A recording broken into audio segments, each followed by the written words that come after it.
Welcome back to another edition of Research Fantasy Presents our NBA DFS picks for Friday, February 2nd, 2018. We are doing the high dollar plays, not necessarily high dollar, but we're basically looking at anything over 5-ish K.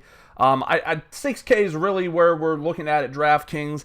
I will admit this definitely skews more DraftKings. I just haven't really, I don't have the time to play more than one fantasy site as of right now, so I've kind of chosen DraftKings because I like the interface a little bit better. The roster flexibility definitely appeals more to me, so you're going to hear more pricing in tune with DraftKings than FanDuel, but typically the margins between the two tend to be pretty similar.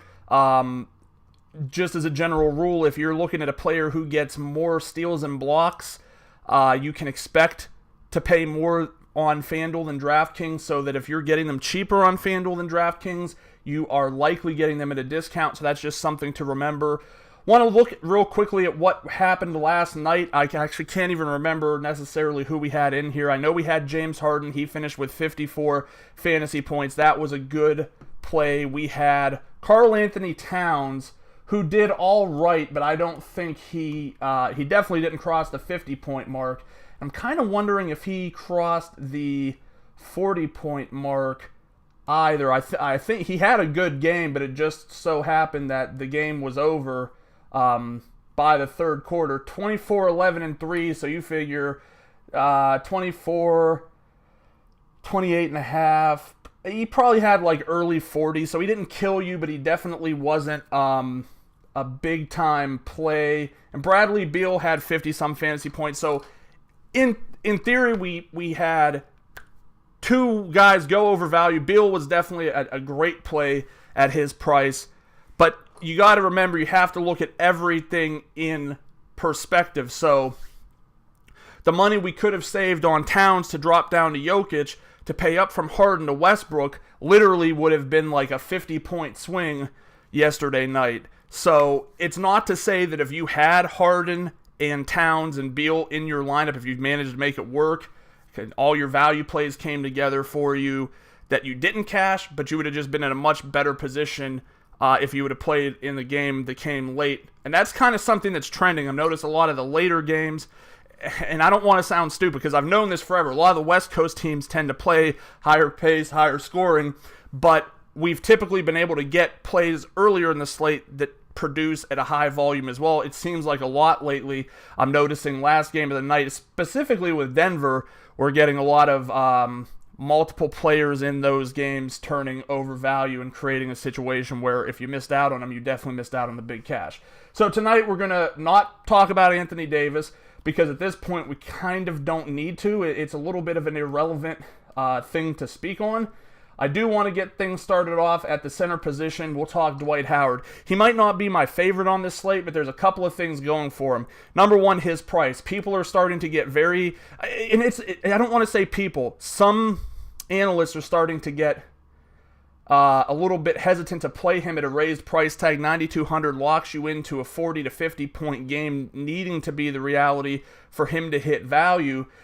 But at the same time, he's been doing it. Now, granted, he didn't do it last game against Atlanta after he had a monster game against them last Friday, I believe it was. But there's a lot of things that you could look at as to why that didn't happen. First, he plays far better at home than he does on the road.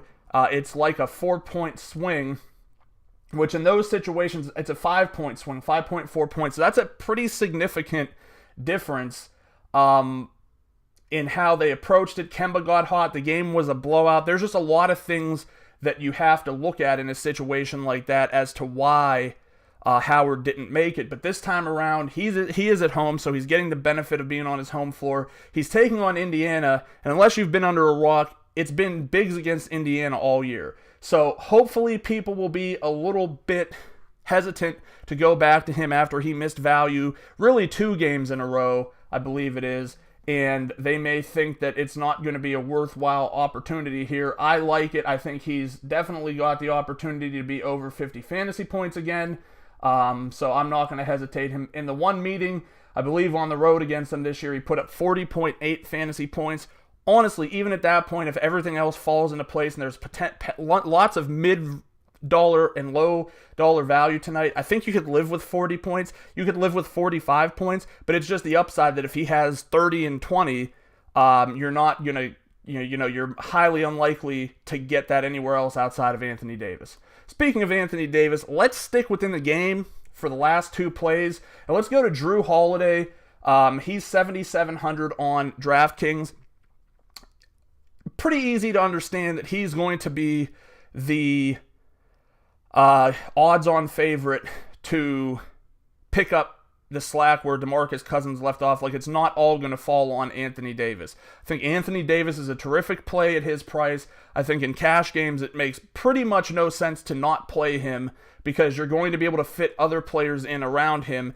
And I do feel like his floor here is probably 50 points, which again, I don't think you're going to necessarily freak out about because the upside is 85 fantasy points.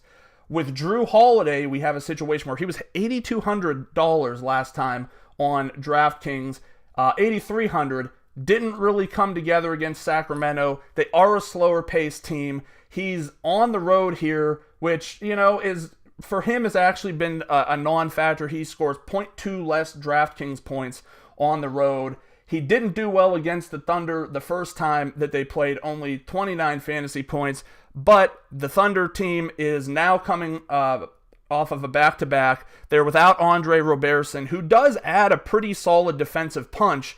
And you could even look at it from the perspective that that you're going to probably play Anthony Davis and DeMarcus Cousins against Carmelo Anthony and Steven Adams. So it does make sense that there was a reason why he didn't have a good game. I'm betting on him to have 40 to 45 fantasy points tonight.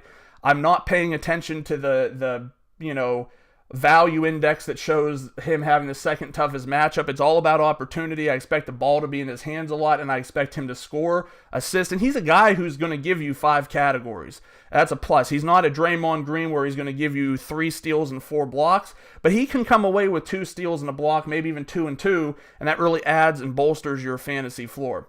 Last up, I think my favorite play before last night's game in this range was definitely Paul George. When I'm looking at Paul George, he's priced at 7,400. Again, I do not care that the New Orleans Pelicans offer the second most difficult defense to small forwards. It's an irrelevant metric. What if they played me 18 times and played Paul George? They're going to look pretty damn good because they played someone who wasn't good. So that's why you can't look at defense versus position statistics. It does kind of even out in the long run, but it's all about game planning, how a team attacks. And if it's a situation where we know you just attacked the backcourt for New Orleans, then it tends to kind of skew the statistics, for lack of better terms. However, George did have a 50-plus point fantasy game against him already once this year. He's coming off a monster game last night where he had 62.75, 43 real points.